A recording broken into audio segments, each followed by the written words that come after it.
누가복음 22장.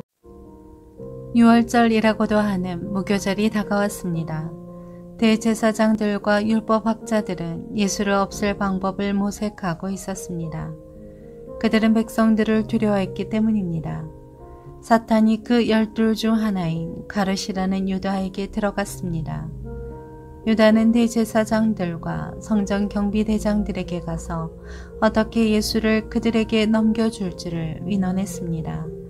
그들은 기뻐하면서 유다에게 돈을 주기로 약속했습니다.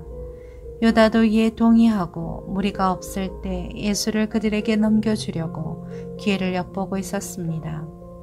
유월절 양을 희생제물로 잡는 무교절이 됐습니다.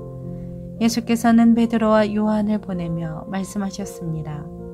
가서 우리가 유월절 음식을 함께 먹을 수 있도록 준비하라.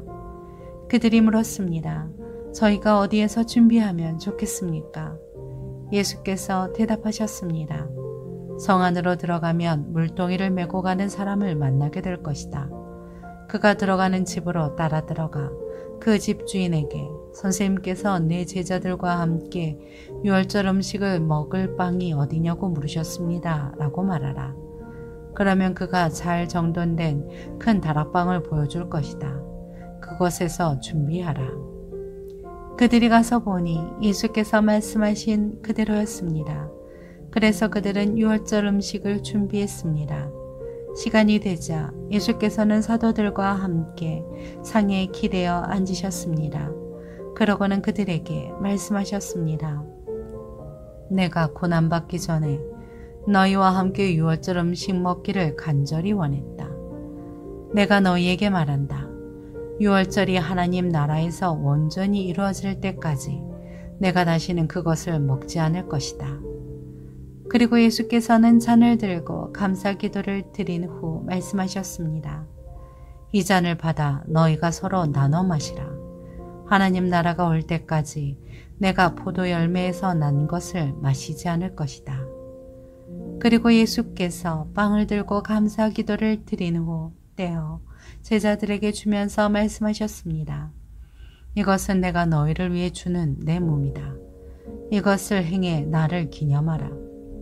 빵을 잡수신 후 예수께서 마찬가지로 잔을 들고 말씀하셨습니다. 이 잔은 너희를 위해 흘리는 내 피로 세우는 새 언약이다. 그러나 보라, 나를 배반할 자의 손이 지금 나와 함께 상 위에 있다. 인자는 정해진 대로 갈 것이지만 그를 배반하는 자에게는 화가 있을 것이다. 그들은 자기들 중 누가 이런 일을 하겠는가 하고 서로 묻기 시작했습니다.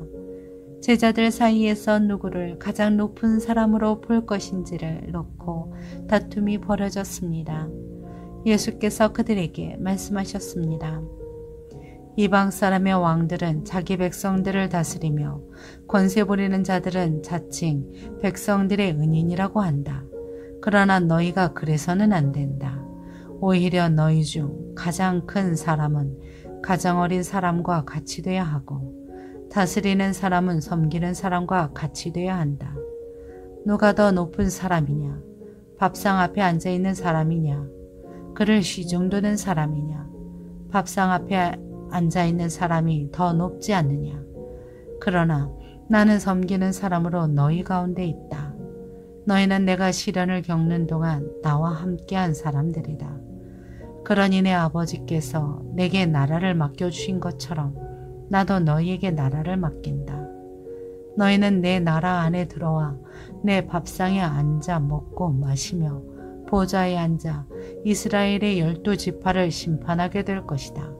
시몬아, 시몬아, 보아라. 사탄이 너희를 밀처럼 체질하겠다고 요구했다. 그러나 나는 내가 믿음을 잃지 않도록 너를 위해 기도했다. 내가 돌이키고 나면 내 형제들을 굳세게 하여라. 베드로가 대답했습니다. 주여, 저는 주와 함께라면 감옥이든 죽음이든 각오가 되어 있습니다. 그러나 예수께서 대답하셨습니다. 베드로야, 내가 네게 말한다. 오늘 닭이 울기 전에 내가 3번 나를 모른다고 할 것이다. 그리고 예수께서 제자들에게 말씀하셨습니다. 지갑이나 가방이나 신발도 없이 내가 너희를 보냈을 때 너희에게 부족한 것이 있었느냐? 그들이 대답했습니다. 전혀 없었습니다. 예수께서 그들에게 말씀하셨습니다. 그러나 지금은 지갑이 있으면 그것을 지니고 가방도 챙겨라. 그리고 만약 칼이 없으면 옷을 팔아서라도 하나를 사라. 내가 너희에게 말한다. 그는 무법자들과 한패로 여겨졌다 라고 기록된 말씀이 마땅히 내게 이루어져야 한다. 과연 나에 대해 기록된 말씀이 이제 이루어지고 있다. 제자들이 말했습니다. 주여 보십시오. 여기 칼 2자루가 있습니다. 예수께서 대답하셨습니다. 그것으로 충분하다. 예수께서 예루살렘 밖으로 나가 여느 때처럼 올리브산으로 가시자 제자들도 따라갔습니다. 그것에 도착하자 예수께서 그들에게 말씀하셨습니다. 너희가 시험에 빠지지 않도록 기도하라. 예수께서는 제자들로부터 떨어져 돌 던지면 닿을 만한 곳으로 가서 무릎을 꿇고 기도하셨습니다. 아버지여, 만일 아버지의 뜻이면 내게서 이 잔을 거두어 주십시오. 그러나 내 뜻대로 하지 마시고 아버지의 뜻대로 되게 하십시오. 그때 하늘로부터 천사가 나타나 예수께 힘을 복돋아 드렸습니다. 예수께서는 고뇌 속에서 더욱 간절하게 기도하셨습니다. 그러자 땀이 핏방울같이 돼 땅 위에 떨어졌습니다. 예수께서 기도를 마치고 일어나 제자들에게 가보시니 그들은 슬픔에 지쳐 잠들어 있었습니다. 예수께서 그들에게 말씀하셨습니다. 왜 자고 있느냐? 일어나 시험에 들지 않도록 기도하라. 예수께서 아직 말씀하고 계실 때 한 무리의 사람들이 나타났습니다. 12 제자 중 하나이며 유다라 불리는 사람이 그들을 이끌고 온 것입니다. 그가 예수께 가까이 다가와 입을 맞추었습니다. 그러자 예수께서 그에게 물으셨습니다. 유다야, 내가 입맞춤으로 인자를 배반하려느냐? 예수 곁에 있던 제자들이 돼가는 길을 묻고 예수께 주여 우리가 칼로 칠까요? 라고 물었습니다. 그러고는 그중 하나가 대제사장의 종의 오른쪽 귀를 잘라버렸습니다. 그러자 예수께서 대답하셨습니다. 그만둬라. 그리고 그 종의 귀를 만져 고쳐주셨습니다. 그리고 예수께서 자신을 체포하러 온 대제사장들과 성전 경비대장들과 장로들에게 말씀하셨습니다. 너희가 강도를 잡듯이 칼과 몽둥이를 들고 나왔느냐? 내가 날마다 성전에서 너희와 함께 있었으나 너희는 내게 손도 대지 않았다. 그러나 지금은 너희 때요 어둠이 기세를 부릴 때다. 그들은 예수를 잡아 끌고 대제사장의 집으로 데려갔습니다. 그러나 베드로는 멀찌감치 떨어져 뒤따라갔습니다. 사람들이 마당 가운데 불을 지피고 함께 앉아 있는데 베드로도 그들 곁에 앉았습니다. 베드로가 불을 쬐고 앉아 있는 것을 본 한 하녀가 그를 빤히 노려보면서 말했습니다. 이 사람도 예수와 함께 있었습니다. 그러나 베드로는 부인하며 말했습니다. 여자여, 나는 그를 모르고. 조금 있으려니까 다른 어떤 사람이 베드로를 보고 말했습니다. 당신도 그들 중 하나였지? 베드로가 말했습니다. 이 사람아, 난 아니란 말이오. 1시간쯤 지나 또 다른 사람이 이 사람이 갈릴리 사람인 것을 보니 그와 함께 있었던 게 틀림없다 라며 장담했습니다. 그러나 베드로가 말했습니다. 이 사람아, 나는 당신이 대체 무슨 말을 하는지 모르겠소.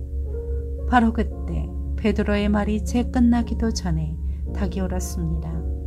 주께서 돌아서서 베드로를 쳐다보셨습니다. 그러자 베드로는 오늘 닭이 울기 전에 내가 나를 3번 부인할 것이다 라고 하신 주의 말씀이 기억났습니다. 베드로는 밖으로 나가 한없이 울었습니다. 예수를 지키는 사람들이 예수를 조롱하고 때리기 시작했습니다. 그들은 예수의 눈을 가리고 물었습니다. 누가 때리는지 알아맞혀 보아라. 사람들은 온갖 말로 예수께 모욕을 해댔습니다.